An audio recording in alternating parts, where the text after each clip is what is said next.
Picture this. A brutal winter wind howls through the cracks in your wooden hut. Snow piles high outside, and your fingers tremble from the biting cold.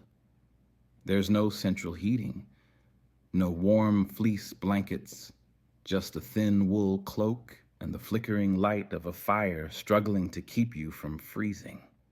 This was winter in the medieval world, and for the people of that era, survival was an unrelenting battle against the elements.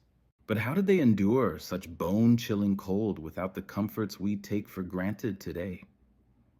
How did they keep their homes warm, find food, and stay alive through months of snow and frost? In today's video, we'll dive deep into the winter lives of medieval peasants, nobles, and monks, uncovering the clever strategies and desperate struggles that helped them endure the harshest season of the year. Let's start by setting the scene. Imagine a small medieval village nestled in a valley.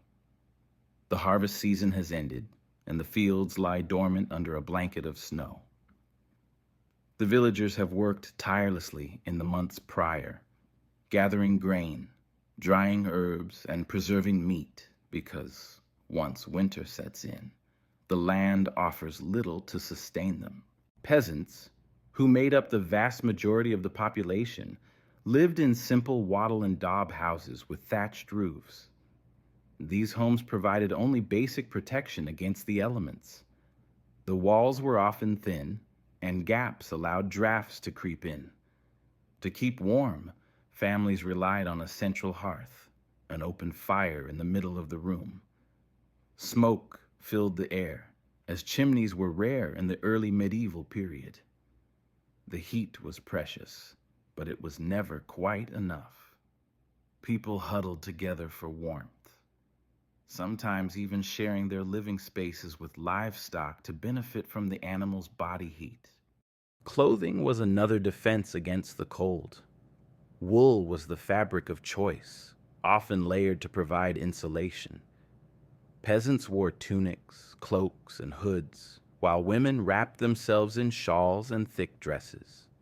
Gloves were scarce, so people tucked their hands into their sleeves for warmth.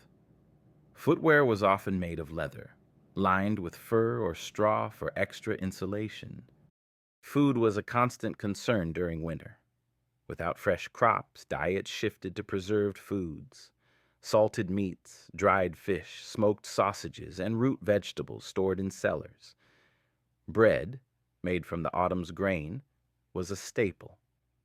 Porridge and soups were common, stretching meager supplies and providing warmth.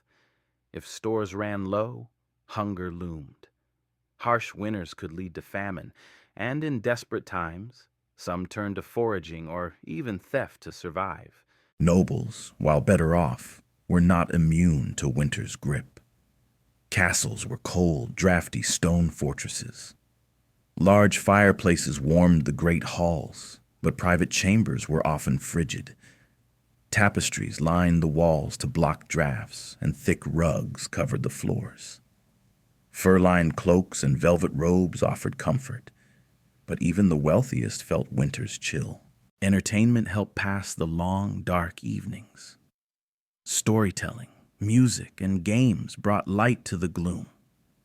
Feasts marked special occasions, with roasted meats, spiced wine, and sweet treats providing brief respite from the season's hardships. Monks, living in monasteries, experienced winter through a different lens. Their stone buildings were cold, but their routines were structured and disciplined. Prayers, work, and study filled their days. They brewed beer, tended livestock, and maintained stores of food and medicine. Charity was central to their lives, and monasteries often provided food and shelter to those in need during the harshest months. Winter also brought unique dangers. Illnesses thrived in cramped, cold quarters. Frostbite and hypothermia were real threats, especially for those without adequate shelter. Wolves and other predators, desperate for food, sometimes ventured into villages. Yet, despite these hardships, the people of the medieval world were resilient. Winter was not just a season of suffering, it was a time of adaptation and community. Neighbors relied on each other, sharing resources and offering aid. The bonds forged in those cold, dark months were often the strongest. So, the next time you curl up by a warm fire or sip a hot drink on a snowy day, spare a thought for those who came before us. Their winters were a test of endurance, ingenuity, and the human spirit. A reminder that even in the bleakest times, we can find warmth in each other. Thanks for joining us on this journey into the heart of a medieval winter. If you enjoyed this video, don't forget to like, subscribe, and hit the notification bell for more fascinating tales from the past. Until next time, stay warm.